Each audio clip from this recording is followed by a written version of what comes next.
Please welcome, make it warm, the Deputy Minister of Trades and Industry.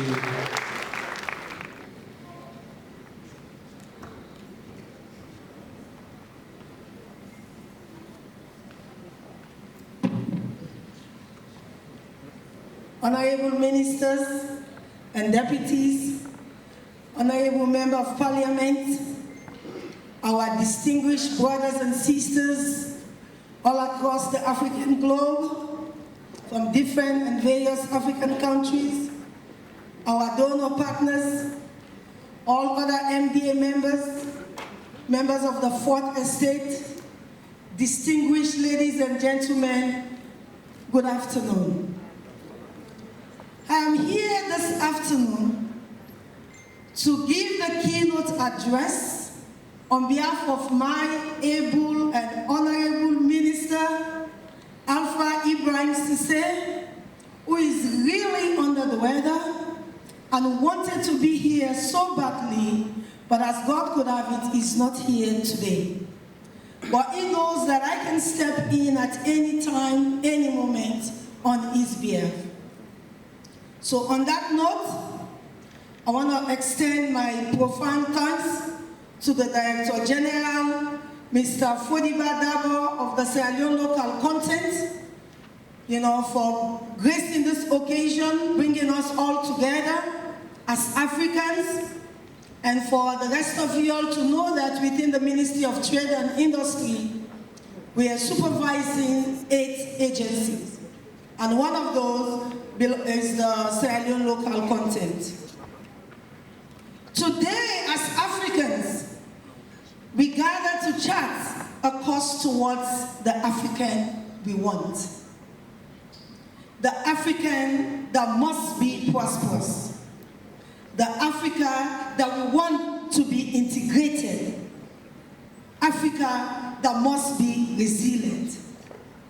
As African, our vision is to build on the foundation of unity, solidarity, and collective determination.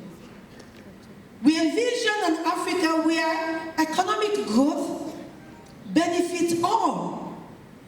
We envision an Africa where innovation thrives and where our people enjoy not only safety and security, but dignity. And just like the last speaker said, Director Dabo, that talks about peace.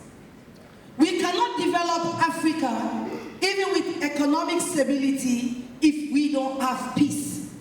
That's why we want to give it up to our President, His Excellency, retired Brigadier Dr. Julius Maada Bio, for speaking on behalf of Africa, and for also becoming the President of the United Nations Security Council for the month of August because of peace and stability.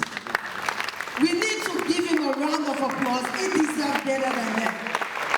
Thank you, President Bio. He said, as Africans, we know what we want. As Africans, we know our problem. And therefore, Africa, we must have a seat so that we can be the voice that must be heard. We can be the ones that are going to fix and correct our own problem. So this is not merely a dream, it is a necessity. In a rapidly changing global landscape, we must seize the opportunities that lie not only ahead of us, but also address the challenges that have held us back for too long. Now is the time we must grab this opportunity. This is the way forward for us Africans. The time has come for us to unite our efforts and resources to build a better Africa, not only for ourselves, but for our future generation. Because they're gonna be the ones that's gonna represent us all. To achieve this, I'm going to highlight 4 focus areas in terms of economic development for Africa. Agriculture is one, mining, manufacturing, and service provider. Let's start with agriculture. Agriculture is the backbone of many African economies and is crucial for achieving food security. We must develop a robust agricultural value chain that empowers farmers, enhance productivity, and ensure that local produce meets both local and international demands. How many of us are in this room thinking way back as a child, either your grandmother or even your mother has a garden behind the house? How many of you? It tells us that this is what we know as African. That backyard where we grew what? Our cassava leaves, potato leaves, sour, you name it. That backyard that you can go towards the evening hours and just collect some few, things that you've been growing, and then now you can have a pot of sauce for the entire family. This is the Africa that we must continue with. By rebalancing Africa's foreign trade and reducing dependency on importation, we can make our continent food secure. Gone are the days that we rely on too much importation. It is high time as Africans we grow what we have, especially what our president is doing in Sierra Leone, so that now we're going to engage in robust exportation of all our agricultural produce to all other African countries and the whole entire universe as a whole. Investing in agrotech and sustainable farming practices will not only improve yields, but also attract young talent to the agricultural sector. This is vital for fostering innovation and ensuring the sustainability of our food systems. Again, we have a visionary president that is working tirelessly so that in Sierra Leone and across the globe, there is going to be food sustainability. And all other African countries must emulate the pathway that our president has set for all Sierra Leoneans. By 2028, there shouldn't be any food shortage in Sierra Leone. We should have enough food to feed ourselves so that we can engage in exporting such to other nearby countries. The second area has to do with mining. The mining sector holds tremendous potential for economic development in Africa. However, we must promote the development of regional and continental value chains that focus on value addition and skills development. Again, rather than exportation or exporting our raw materials everywhere African goes all across the globe, we should rather invest in processing and refining these resources locally. I mean locally. Responsible mining practices must be prioritized, indeed, to ensure environmental sustainability and the protection of our local communities. By fostering partnership between government, private companies, and local communities, we can create a mining sector and benefits for all our stakeholders. Gone are the days that their lands are going to be taken away from them for just a little mini amount, and then towards the end, all our landowners are left on their own. So as Africans, we should wise up. The next area has to do with manufacturing. Manufacturing is essential for driving economic growth and creating jobs. Just as our Sierra Leone president have said, by the year 2028, we should be able to create 500,000 jobs for our youth within this country. So this is another practice that other African countries can emulate. We must invest in building a strong manufacturing base that promotes intra-Africa trade. By increasing our production capacity and reducing reliance on imported goods, we can stimulate local economies and create a more self-sufficient continent. Investment in infrastructure that include areas of transportation, areas of energy, will be critical. We know that, especially here in Sierra Leone, to supporting manufacturing initiatives. Additionally, we must encourage innovation and research and development within the energy sector to adapt to the changing market needs. The fourth area includes the service providers. A vibrant service sector is essential, is highly needed, and must be encouraged to balance our economy. We must foster growth in key areas such as financial services, areas in tourism, areas in technology and innovation. By investing in digital infrastructure and promoting access to technology, we can create new opportunities for businesses and entrepreneurs all across the continent. The tourism sector alone, and I'm glad the Deputy Minister of Tourism is here, in particular has the potential to generate significant revenue and create jobs. We must promote our diverse cultures as it's been displayed here up on the stage, our heritage, our national resources, to attract not only local tourism, but also international tourists. Much has been said about the after, meaning the AFCFTA, the African Continental Free Trade Area. Today is an happy day. We heard from the Acting Director of Export under the Ministry of Trade and Industry that Sierra Leone will become the 39th country in the Global Trade Initiative under the AFCFTA, something that was signed by our President, His Excellency Dr. Julius Maada Bio. Indeed, the AFCFTA is a game changer for all Africans.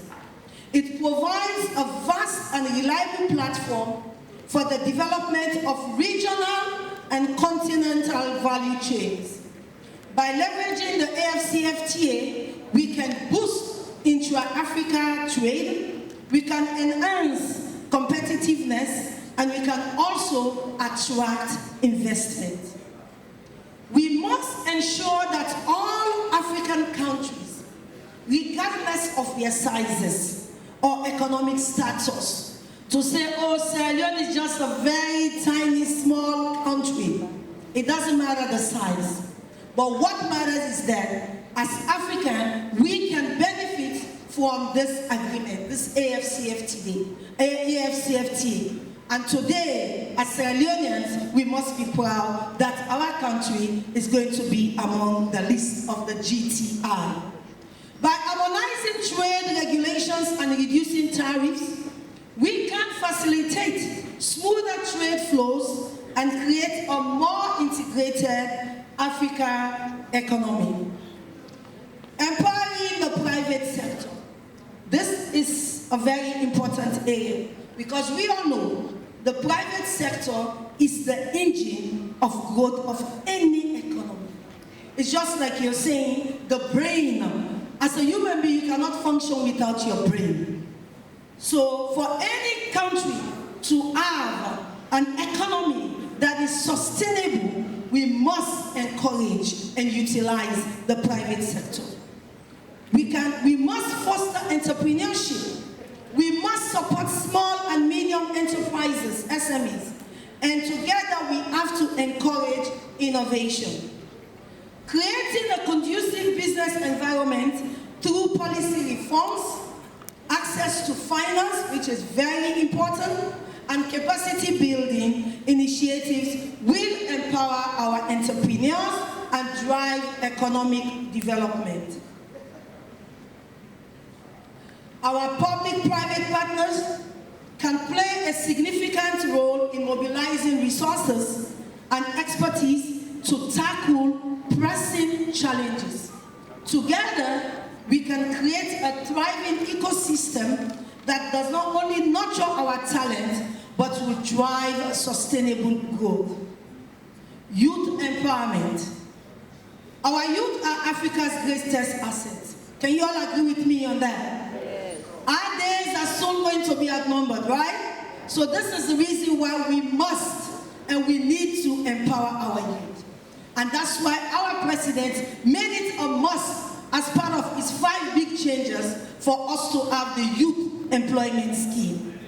With over 60% of the continent's population under the age of 25, investing in the youth education and skills training is paramount. We must create opportunities that match their skills, that match their aspirations, that match their goals, that match their vision, so that they're going to be able to contribute meaningful and immensely to not only our economy, but also to society. Vocational training programs, mentorship initiative, and access to digital skills will equip our youth to thrive in a competitive global marketplace. By harnessing their potential, we can build a more innovative and dynamic Africa. The Africa that we love, the Africa that we are proud of. In conclusion, distinguished ladies and gentlemen, building the Africa we want requires collective action. It does not only include the Sierra Leone local content. It does not only include certain MDAs. It takes me and you, each and every one. It does not only include Ghana, Nigeria, Kenya, Sierra Leone. As Africa, we must be united. We must stay united for us to be able to accomplish this goal. We must share our responsibilities. We must have our commitment, unwavering commitment. We must work together as government officials, as private sectors, civil society, and citizens. We must create that environment so that our future children, yet unborn, will know that what? Their fathers, their mothers, their grandparents were there and they've left their mark. They've done everything possible to pave the way for them. As Africa, we must stay prosperous. It takes me and you to make this country, to make continent Africa peaceful. Without peace, there is not going to be economic development. So the sooner we acknowledge peace and stability, together we are going to build an economy for not only Africa, but Africa will be seen all throughout the universe. Let us rise to the challenge, ladies and gentlemen. Let us embrace our shared destiny. Let us be proud that as Africans, we can stand up tall at any given moment, at any given place, because we were made to be Africans. We were built to be Africans, and therefore we should build the Africa we want for the future generations. Together, we can turn our vision into reality. Once again, on behalf of my minister, Honorable Alpha Ibrahim Sise, I want to say thank you, DG Dabo, for giving me this opportunity. And again, for the next 2 days, I wish us all a good workshop towards this building of economic growth. Thank you.